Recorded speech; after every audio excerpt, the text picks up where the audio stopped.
28ನೇ ತಾರೀಕು DCC ಬ್ಯಾಂಕಿನ ನಿರ್ದೇಶಕ ಸ್ಥಾನಕ್ಕೆ ನಾನು ನಿಂತಿದ್ದೆ, ಮತ್ತು ಈ ತಾಲೂಕಿನ ಶಾಸಕರು ನಿಂತಿದ್ದೆ. ಆದರೆ ಈ DCC ಬ್ಯಾಂಕಿನ ನಿರ್ದೇಶಕರ ಸ್ಥಾನಕ್ಕೆ ಸುಮಾರು ವರ್ಷಗಳಿಂದ ಏನು ನಡೆದು ಅಂದರೆ, ಎಲ್ಲೋ ಒಂದು ಕಡೆ ಅನೇಕ ವರ್ಷಗಳಿಂದ ಸಹಕಾರ ಸಂಘಗಳನ್ನು ಕಟ್ಟಿ ಬೆಳೆಸಿ ಬಂದಂಥರು ಆ ನಿರ್ದೇಶಕ ಸ್ಥಾನಕ್ಕೆ ಹೋಗೋರು. ಕೆಲವೊಂದ್ಸರಿ ಅವಿರೋಧ ಆಯ್ಕೆ ಆಗೋದು, ಕೆಲವೊಂದ್ಸರಿ ಅವರೊಳಗೆ ಅಲ್ಲಿ ನಿಂತ ಅಪ್ಲಿಕೇಶನ್ ಆಗೋದು, ಸಣ್ಣ ಪ್ರಮಾಣದಲ್ಲಿ ಆ ಹಂತದಲ್ಲಿ ಚುನಾವಣೆ ನಡೆಯುತ್ತೆ. ಆದರೆ ಈ ಬಾರಿ ಎಲ್ಲೋ ಒಂದು ಕಡೆ ಈ ತಾಲೂಕಿನ ಶಾಸಕರು ಯಾವ ಕಾರಣಕ್ಕೋಸ್ಕರ ಅವರು ಸ್ಪರ್ಧೆ ಮಾಡಬೇಕು ಅಂತೇಳಿ ಯಾವ ಥರ ಯೋಚನೆ ಮಾಡಿ ನಿಂತರು ಅಂತ ಗೊತ್ತಿಲ್ಲ. ಆದರೆ ಯಾರನ್ನೂ ಸಹ ಅನೇಕ ಜನ, ಒಟ್ಟು 30 ಸೊಸೈಟಿಗಳಿದ್ದವು. ಅದರಲ್ಲಿ ಅನೇಕ ಜನ ಪಾಪ 30-40 ವರ್ಷದ ಕಟ್ಟಿ ಬೆಳೆಸಿ ಬಂದಂಥ ಅನುಭವಸ್ಥರಿತ್ತು. ಆ ಅನುಭವಸ್ಥರನ್ನ ಯಾರನ್ನಾರು ಒಬ್ಬರು ಶಾಸಕರು ಜವಾಬ್ದಾರಿ ಸ್ಥಾನದಲ್ಲಿದ್ದರು, ಯಾರನ್ನಾರು ಒಬ್ಬರು ಅವರೇ ಒಂದು ಮೀಟಿಂಗ್ ಕರೆದು, ಇಲ್ಲ ನೀವು ಈ ರೀತಿ ಯಾರು ಒಬ್ಬರು ಹೋಗ್ರಿ ಚುನಾವಣೆ ಬೇಡ ಅಂತೇಳಿ ಆಯ್ಕೆ ಮಾಡಿ ಕಳಿಸ್ಬೇಕಾಗಿತ್ತು. ಆದರೆ ಅದನ್ನು ಬಿಟ್ಟು ನಾನೇ ಅಭ್ಯರ್ಥಿ ಆಗಬೇಕು ಅಂತೇಳಿ ಅಲ್ಲಿ ಮಾಲ್ವೆಯಲ್ಲಿ ಒಬ್ಬ ನಿರ್ದೇಶಕರನ್ನ ರಾಜೀನಾಮೆ ಕೊಡಿಸಿ ತಾವು ಅದನ್ನು ಡೈರೆಕ್ಟರ್ಶಿಪ್ ತೆಗೆದು ನಂತರ ಡೆಲಿಗೇಷನ್ ತೆಗೆದು ಅವರು ಚುನಾವಣೆಗೆ ನಿಂತರು. ಆ ಚುನಾವಣೆಗೆ ನಿಂತಂಥ ಸಂದರ್ಭದಲ್ಲಿ ಅನೇಕ ಜನ ಪಾಪ ಅನುಭವಿಸಿದ್ರು, ನಾನು ಅಪ್ಲಿಕೇಶನ್ ಹಾಕಬೇಕು, ನಾನು DCC ಬ್ಯಾಂಕಿನ ನಿರ್ದೇಶಕ ಸ್ಥಾನಕ್ಕೆ ಅಂತೇಳಿ ಇದ್ದರು. ನಮ್ಮ ರವಿಗೌಡರು ಇದ್ದರು, ಖಂಡಿಕ ರಮೇಶ್ ಅಂಗಲ್ ಇದ್ದರು, ಮುಂಚಿನ ಹುಲಿಮನೆ ವೆಂಕಟೇಶಣ್ಣ ಇದ್ದರು, ಅನೇಕ ಜನ ಇದ್ದರು, ಅಭಿಮನೇರಿ ಆನಂದ ಅವರಿದ್ದರು. ಆದರೆ ಅವನ್ನೆಲ್ಲರೂ ಸಹ ನಾನು ಶಾಸಕ ನಿಲ್ತಾ ಇದ್ದೀನಿ, ತಾವು ಯಾರು ಅಪ್ಲಿಕೇಶನ್ ಹಾಕ್ಬಾರ್ದು ಅಂತೇಳಿ ಅವರಿಗೆ ಹೆದರಿಸಿ ನಾನು ನನ್ನ ವಿರೋಧ ಮಾಡಬೇಕು ಅಂತೇಳಿ ಅವ್ರು ಯಾರನ್ನೂ ಸಹ ಅಪ್ಲಿಕೇಶನ್ ಹಾಕ್ತಾ ರೀತಿಯಲ್ಲಿ ಬೆದರಿಕೆ ಹಾಕಿ, ನೀವು ಸಹ ಅದು ಬೆದರಿಕೆ ಹಾಕೋದ್ರ ಜೊತೆ ನೀವು ಸಹ ನಮ್ಮ ಜೊತೆಗೆ ಬರಬೇಕು ಅಂತೇಳಿ ಇದು ನಾಮಿನೇಷನ್ ಕೊಡೋ ಟೈಮಲ್ಲಿ ಕರ್ಕೊಬಂದರು. ಆದರೆ ನಮಗೆ ಸಾಕಷ್ಟು ಜನ ಪಾಪ ಹೇಳಿ ಎಲ್ಲೋ ಒಂದು ಕಡೆ ಈ ಸಹಕಾರ ಸಂಘಗಳು ಹಾಳಾಗ್ತವೆ, ಇವರಿಗೆ ಯಾವ ಅನುಭವ ಇದೆ ಅಂತೇಳಿ ಈ ರೀತಿಯ ಸ್ಥಾನಕ್ಕೆ ನಿಲ್ಲಕ್ಕೆ ಹೊರಟಿದ್ದಾರೆ, ಎಷ್ಟು ಸಹಕಾರ ಸಂಘದಲ್ಲಿ ಇವರು ಎಷ್ಟು ವರ್ಷ ಸರ್ವಿಸ್ ಇದೆ, ಎಷ್ಟು ಸಹಕಾರ ಸಂಘಗಳನ್ನು ನಡೆಸಿ ಬಂದಿದ್ದಾರೆ ಅನ್ನೋದು ಒಂದು ಚರ್ಚೆ ಪ್ರಾರಂಭ ಆಯಿತು. ಹಾಗಾಗಿ ಇನ್ನೇನು ಮಾಡೋದು, ಅವ್ರ ಎದುರುಗಡೆ ಯಾರೂ ಸಹ ಅಪ್ಲಿಕೇಶನ್ ಹಾಕದಂಥ ಸ್ಥಿತಿ ಬಂದಾಗ ನಮ್ಮಲ್ಲೆಲ್ಲ ನಾವು ಕೂತ್ಕೊಂಡು ನಮ್ಮ ಪಕ್ಷದ ನಾಯಕರುಗಳ ಜೊತೆಯಲ್ಲಿ ಮತ್ತು ಸಹಕಾರ ಭಾರತೀಯವರ ಜೊತೆಗೆ ಚರ್ಚೆ ಮಾಡಿ, ನಮ್ಮ ಸ್ಥಳೀಯವಾಗಿ ಮುಖಂಡರುಗಳ ಹತ್ರ ಚರ್ಚೆ ಮಾಡಿ, ಇಲ್ಲ ಇದು ಈ ರೀತಿ ಬಿಟ್ಟರೆ ಸಹಕಾರ ಸಂಘಗಳು ಮುಂದಿನ ದಿನಗಳಲ್ಲಿ ಅಧೋಗತಿ ಹೋಗುತ್ತೆ ಅನ್ನೋ ಕಾರಣಕ್ಕೆ ಅಪ್ಲಿಕೇಶನ್ ನಾನು ಸಹ ಹಾಕಿದ್ದೆ, ಎಲ್ಲರೂ ಸಲಹೆ ಪಡೆದು.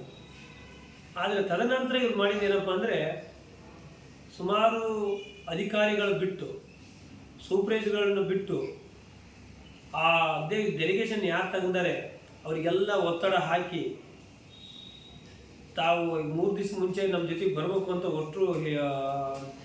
ಬರಬೇಕು ಅಂತೇಳಿ ಒತ್ತಡ ಹಾಕಿ 3 ದಿವಸ ಚುನಾವಣೆಗಿಂತಲೂ ಮುಂಚೆ 3 ದಿವಸ ಮುಂಚೆ ರೆಸಾರ್ಟಿಗೆ ಕರ್ಕೊಂಡು, ನಂತರ ಶಿವಮೊಗ್ಗದಲ್ಲಿ 2 ದಿವಸ ಲಾಡ್ಜಲ್ಲಿ ಇಟ್ಕೊಂಡ್ರು. ಆದರೆ ಎಲ್ಲ ಒಂದು ಕಡೆ ಅವ್ರ ಉದ್ದೇಶ ಏನಿತ್ತು ಅಂದರೆ, ನನ್ನ ವಿರುದ್ಧ ಯಾರು ಅರ್ಜಿನೇ ಹಾಕಬಾರ್ದು, ಅರ್ಜಿ ಹಾಕ್ತಂತರಿಗೆ ಅರ್ಜಿ ಹಾಕಿದ್ರೆ ಒಂದೇ ಓಟ್ ಹಾಕಿಸ್ಬೇಕು ಅನ್ನೋದು ಅವರ ಒಂದು ಅಧಿಕಾರದ ದಬ್ಬಾಳಿಕೆ, ಹಣದ ಬಲ ಮತ್ತು ತೋಳ್ಬಲ. ಈ ರೀತಿಯ ಮಾಡಿ ಎಲ್ಲರನ್ನೂ ಹೆದರಿಸಿ ನಾನು ಓಟ್ ಹಾಕ್ಸ್ಬೇಕು ಅಂತೇಳಿ ಅವ್ರ ಚಿಂತನೆ ಇತ್ತು. ಆದರೆ 3-4 ದಿವಸದಿಂದ ರೆಸಾರ್ಟು ಲಾಡ್ಜಲ್ಲಿ ಇಟ್ಕೊಂಡ್ರೂ ಸಹ ಇವತ್ತು ನಮಗೆ 14 ಓಟು, ನನ್ನ ಬಿಟ್ಟು 13 ಓಟು ಹಾಕಿದ್ರು. ಅದು ಯಾಕೆ ಹಾಕಿದ್ರು ಅಂದರೆ ಅವ್ರು ಒಂದ್ಸರಿ ಯೋಚನೆ ಮಾಡಬೇಕು. ನಾನು ಆ 13 ಜನ ಓಟ್ ಹಾಕಿದೆ ಅಂತವರಿಗೆ, ಯಾಕೆಂದರೆ ಅವ್ರು ಆತ್ಮಸಾಕ್ಷಿಯಾಗಿ ಹಾಕಿದ್ರು, ಸಹಕಾರ ಸಂಘಗಳ ಹಿತದೃಷ್ಟಿಯಿಂದ ಹಾಕಿದಂಥ ಆ ಮತದಾರಿ ನಾನು ಈ ಮೂಲಕ ನಾನು ಅಭಿನಂದಿಸ್ತೇನೆ. ನಿಜಕ್ಕೂ ಇಂಥ ಒತ್ತಡದಲ್ಲೂ, ಇಂಥ ಬೆದರಿಕೆ, ತೋಳ್ಬಲ, ಹಣಬಲ, ಅಧಿಕಾರದ ಬಲ, ಇಂಥ ಒತ್ತಡದಲ್ಲೂ ಸಹ ಆತ್ಮಸಾಕ್ಷಿಯಾಗಿ ನಮಗೆ 13 ಮತಗಳನ್ನು ಹಾಕಿದ್ದಕ್ಕೆ ನಾನು ಅವರಿಗೆ ಅಭಿನಂದಿಸ್ತಾ, ಮತ್ತು ಇಲ್ಲಿ ಏನು ನಡೆದಿದೆ ಅಂದರೆ ಅಕ್ರಮ. ಈ ಚುನಾವಣೆಯಲ್ಲಿ ಸುಮಾರು 3 ಓಟ್ಗಳನ್ನು ಪಕ್ಕ ನಮಗೆ ಅದನ್ನು ವಿರೋಧ ಮಾಡ್ಕೊಂಡ್ಬಂದು ಅವ್ರು ಕರೆದ್ರೂ ಸಹ ಹೋಗಿರಲಿಲ್ಲ, ನಾವು ಬರಲ್ಲ ಎಲ್ಲಿಗೂ ಅಂಥವ್ರನ್ನ ಒಂದು 3 ಜನನ ಅವರ ಬೆಟಾಲಿಯನ್ ಕಳಿಸಿ ರಾತ್ರಿನೇ ಅವನ್ನೆಲ್ಲ ಹೆದರಿಸಿ, ನೀವು ಇಂಥದಕ್ಕೆ ನನಗೆ ಗೊತ್ತಾಗಬೇಕು ನೀವು ಓಟ್ ಹಾಕಿರೋದು, ಇಲ್ಲ ಅಂದರೆ ನಿಮಗೆ ನಾನು ಯಾವ ರೀತಿ ನನ್ನ ನಂತರ ನಿಮಗೆ ತೊಂದರೆ ಆಗುತ್ತೆ ಅಂತ ನೋಡ್ರಿ ಅಂತೇಳಿ ಅಧಿಕಾರಿಗಳ ಮುಖಾಂತರ ಸೂಪರ್ವೈಸರ್ಗಳ ಮುಖಾಂತರ ಅವ್ರನ್ನ ರಾತ್ರಿ ಕರೆಸಿದ್ದು ಬೆಳಿಗ್ಗೆ ಹಾಕ್ಸಿದ್ದಾರೆ. ಆದರೆ ಅವ್ರಿಗೆ ಒಂದು ಗುರುತ ಕೊಟ್ಟಿದ್ರಂತೆ, ಏನಂತ, ನೀವು ಎರಡೆರಡು ಚಿಹ್ನೆ ಓದ್ಬೇಕು ಅಂತ. ಅವ್ರದ್ದು ಚಿಹ್ನೆ ಆಟೋ ಚಿಹ್ನೆ, ಆ ಕಡೆ ಈ ಕಡೆ 2 ಕಡೆ ಗುದ್ದಿದೆ, ಸೀಲ್ ಗುದ್ದಿದ್ದಾರೆ, ಮತ್ತೊಂದಕ್ಕೆ 3 ಸೀಲ್ ಗುದ್ದಿದ್ದಾರೆ. ಹೀಗೆ ಈ ರೀತಿ ಅವರಿಗೆ ಗುರುತ ಕೊಟ್ಟಿದ್ದಾರೆ. ನೀವು ಇದು ಹಾಕಿಲ್ಲ ಅಂದರೆ ನೀವು ಹಾಕಿಲ್ಲ ಅಂತ ನನಗೆ ಅಂತೇಳಿ. ಈ ರೀತಿಯ ಬಲಾತ್ಕಾರಗಳು ಮೊನ್ನೆ ಚುನಾವಣೆಯಲ್ಲಿ ಅಕ್ರಮವಾಗಿ ನಡೆದಿದೆ. ನಾನು ಹೇಳೋದು ಏನಪ್ಪ ಅಂದರೆ, ಈ ಜಿಲ್ಲಾಧಿಕಾರಿಗಳಿಗೆ ಯಾವ ಕಾರಣಕ್ಕೂ ಅದನ್ನು ಮರು ಎಣಿಕೆ ಮಾಡಿ, ನಾವು ಯಾಕೆಂದರೆ ಅಲ್ಲೇ ಅಬ್ಜೆಕ್ಷನ್ ಮಾಡಿದ್ವು, ನಾನು ಬರವಣ್ಣರು ಎಣಿಕೆಲಿದ್ದು ಇದು ಅಕ್ರಮ ನಡೆದಿದೆ, ಇದನ್ನು ಪರಿಗಣನೆ ಮಾಡಬಾರ್ದು ಅಂತ. ಆದರೆ ಇಲ್ಲ, ಅದನ್ನು ಆ ಸಂದರ್ಭದಲ್ಲಿ ಅವರ ಅಧಿಕಾರದ ದುರ್ಬಳಕೆ ಮಾಡ್ಕೊಂಡು ಅದನ್ನು ಸಿಂಧು ಮಾಡ್ಕೊಂಡು, ಆದರೆ ಅದು ನಿಜಕ್ಕೂ ಅದು ಅಕ್ರಮ ಆಗಿರೋದು, ಅದು ಅಸಿಂಧು ಮಾಡಬೇಕು. ನಾವು ಜಿಲ್ಲಾಧಿಕಾರಿಗಳಿಗೆ ಈ ಮೂಲಕ ನಾನು ಮನವಿ ಮಾಡೋದು ಏನಪ್ಪ ಅಂದರೆ, ಅದನ್ನು ಮರು ಎಣಿಕೆ ಮಾಡಿ ಜಿಲ್ಲಾಧಿಕಾರಿಗಳ ಮುಖಾಂತರ ಎಣಿಕೆ ಮಾಡಿ, ಅದೇನು 3 ಓಟು ಅದನ್ನು ಡಬಲ್ ಸೀಲ್ ಹಾಕಿದ್ದಾರೆ ಮತ್ತು 3 ಸೀಲ್ ಹಾಕಿದ್ದಾರೆ, ಅದನ್ನು ರಿಜೆಕ್ಟ್ ಮಾಡಬೇಕು. ತಿರಸ್ಕೃತ ಮಾಡಿದರೆ 100% ನಮಗೆ ನಮ್ಮ ಗೆಲುವು ಇದೆ. ಅದು ಮತ್ತು ಅಕ್ರಮ ಆಗಿದೆ ಅನ್ನೋದು ಮೇಲ್ನೋಟಕ್ಕೆ ಅದು ಸಾಬೀತಾಗ್ತಾ ಇದೆ. ಹಾಗಾಗಿ ಅದನ್ನು ನಾವಿಲ್ಲ ಅಂದರೆ ಮುಂದಿನ ದಿನಗಳಲ್ಲಿ ನಾವು ನ್ಯಾಯಾಲಯಕ್ಕೆ ಹೋಗಿ ಅದನ್ನು ಮರು ಎಣಿಕೆ ಮಾಡಿ ಮತ್ತು ಅದನ್ನು ತಿರಸ್ಕೃತ ಮಾಡೋಕ್ಕೆ ನಾವು ಕೋರ್ಟಿಗೆ ಒಂದು ಮನವಿ ಸಲ್ಲಿಸ್ತೀವಿ.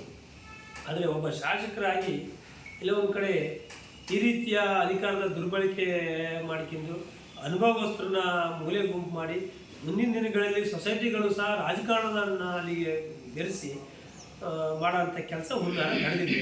ಯಾಕಂದರೆ ಸುಮಾರು 45 ವರ್ಷದಿಂದ ಸಹಕಾರ ಸಂಘಗಳು ಬೆಳೆದು ಬಂದಿದ್ದು, ಇವತ್ತಿಗೂ ಸಹ ಅಲ್ಲಿ ರಾಜಕಾರಣ ಎಂಟ್ರಿ ಆಗಿಲ್ಲ. ಈಗ ನಾನು ಸಹ ಸುಮಾರು ಮುಚ್ಚೋದಂಥ ಸೊಸೈಟಿನ ಸುಮಾರು 12-13 ವರ್ಷದಿಂದ ಸಹ ನಡೆಸಿ ಬಂದಂಥ ಸೊಸೈಟಿಗಳು. ಇಲ್ಲಿ ಯಾವುದೇ ರೀತಿಯಲ್ಲಿ ಯಾವುದೇ ಒಂದು ಪಕ್ಷದವರು ಇಲ್ಲ, ಎಲ್ಲ ಪಕ್ಷದವರು ಸಹ ಅದಕ್ಕೆ ಆಸಕ್ತಿ ಇದ್ದಂಥವರು ನಿರ್ದೇಶಕ ಸ್ಥಾನಕ್ಕೆ ಬರ್ತಾರೆ. ಡೆಲಿಗೇಷನ್ ಸಹ ಅದೇ ರೀತಿಯಲ್ಲಿ ಆಗುತ್ತೆ. ಇಲ್ಲಿವರೆಗೆ ನಡೆದು ಬಂದಿರೋದು ಹೆಂಗೆ ಅಂದರೆ, ಇಡೀ ಜಿಲ್ಲೆಯಲ್ಲಿ, ಇಡೀ ರಾಜ್ಯದಲ್ಲಿ, ಇಡೀ ದೇಶದಲ್ಲಿ ಸಹಕಾರ ಸಂಘ ನಡೆಸಿ ಬಂದಂಥವ್ರು ರಾಜಕಾರಣಕ್ಕೆ ಹೋಗಿದ್ದಾರೆ ಬಿಟ್ಟರೆ, ರಾಜಕಾರಣದಿಂದ ಯಾರು ಮತ್ತೆ ಪುನಃ ನಾನು ಸಹಕಾರ ಸಂಘಕ್ಕೆ ಬರ್ತೀನಿ ಅಂತ ಬಂದದ್ದು ಅದರಲ್ಲೂ ಈ ಕರ್ನಾಟಕದಲ್ಲಿ ಸಾಗರ ಕ್ಷೇತ್ರದಲ್ಲಿ ಪ್ರಥಮ ಬಾರಿ.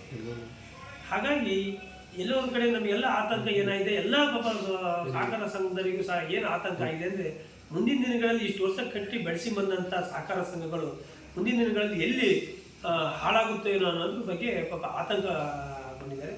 ನಿಜಕ್ಕೂ ರಾಜಕೀಯ ಪ್ರವೇಶ ಆಯ್ತಲ್ಲ, ರಾಜಕಾರಣಿಗಳಿಗೆ ಪ್ರವೇಶ ಆಗಲ್ಲ ಅಂಥೇಳಿ ಪಾಪ ಆತಂಕಗೊಂಡಿದ್ದಾರೆ.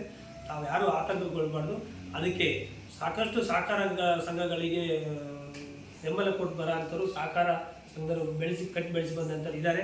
ನಿಮ್ಮ ಜೊತೆಗೆ ನಾವು ಸಹ ನಮ್ಮ ಜೊತೆಗೆ ಇರೋದ್ರ ಜೊತೆಗೆ ನಿಜಕ್ಕೂ ಗೋಪಾಲಕೃಷ್ಣವರ ಗೆಲುವಲ್ಲ. ಒಬ್ಬ ಶಾಸಕರು 26 ಜನ ತಗೊಂಡೋಗಿ ಇಟ್ಕೊಂಡು ಬಂದು ಅದನ್ನು 1 ಓಟಲ್ಲಿ ಗೆಲ್ತಾರೆ, ಅದು ಅಕ್ರಮವಾಗಿ ಈ ರೀತಿಯ ಬೆದರಿಸಿ ಅಂದರೆ ನಿಜಕ್ಕೂ ನಾಚಿಕೆಗಳು. ಅವರು ಇದು ಗೆಲುವೇ ಅಲ್ಲ. ಅದಕ್ಕೆಂದಾದ್ರೂ ನೈತಿಕತೆ ಇದ್ದು, ಈ ಕ್ಷೇತ್ರದ ಶಾಸಕರು ಅಂಥೇಳಿ ಗೌರವ ಇದ್ದು, ಪ್ರಜಾಪ್ರಭುತ್ವದ ಬಗ್ಗೆ ನಂಬಿಕೆ ಇದ್ದರೆ ಅವರು ಈ ಸ್ಥಾನಕ್ಕೆ ರಾಜೀನಾಮೆ ಕೊಟ್ಟು ಯಾರೋ ಒಬ್ಬರನ್ನ ಅನುಭವಸ್ಥರನ್ನ ಯಾಕಂದರೆ ಸಹಕಾರ ಸಂಘದಲ್ಲಿ 20-30 ವರ್ಷದಿಂದ ಅಧ್ಯಕ್ಷರಾಗಿ ಕಟ್ಟಿ ಬೆಳೆಸಿ ಬಂದಂಥವ್ರು ಇದ್ದಾರೆ. ಇವರು ರಾಜೀನಾಮೆ ಕೊಟ್ಟು ಅಂಥ ಅನುಭವಸ್ಥರನ್ನ ಕಳಿಸಿದರೆ ಸಹಕಾರ ಸಂಘದ ಹಿತದೃಷ್ಟಿಯಿಂದ, ರೈತರ ಹಿತದೃಷ್ಟಿಯಿಂದ, ಎಲ್ಲ ಒಂದು ಕಡೆ ಈ ಪ್ರಜಾಪ್ರಭುತ್ವದ ಹಿತದೃಷ್ಟಿಯಿಂದ ಒಳ್ಳೆಯದು ಅಂತ ಈ ಮೂಲಕ ಕೇಳ್ತೀನಿ. ಒಂದು ವೇಳೆ ಅವರು ರಾಜೀನಾಮೆ ಕೊಟ್ಟಿಲ್ಲ ಅಂದರೆ ನಾವು ಈ 3 ಓಟಿಂದ ಏನು ಅಕ್ರಮವಾಗಿ ಹಾಕ್ಸಿದ್ದಾರೆ ಅದಕ್ಕೆ ನಾವು ಕೋರ್ಟಲ್ಲಿ ಪ್ರಶ್ನೆ ಮಾಡ್ತೀವಿ. ಅದನ್ನು ಇವರ ಏನು ಸದಸ್ಯತ್ವವನ್ನು ವಜಾ ಮಾಡೋಕ್ಕೆ ಮುಂದಿನ ದಿನಗಳಲ್ಲಿ ಹೋರಾಟ ಮಾಡ್ತೀವಿ.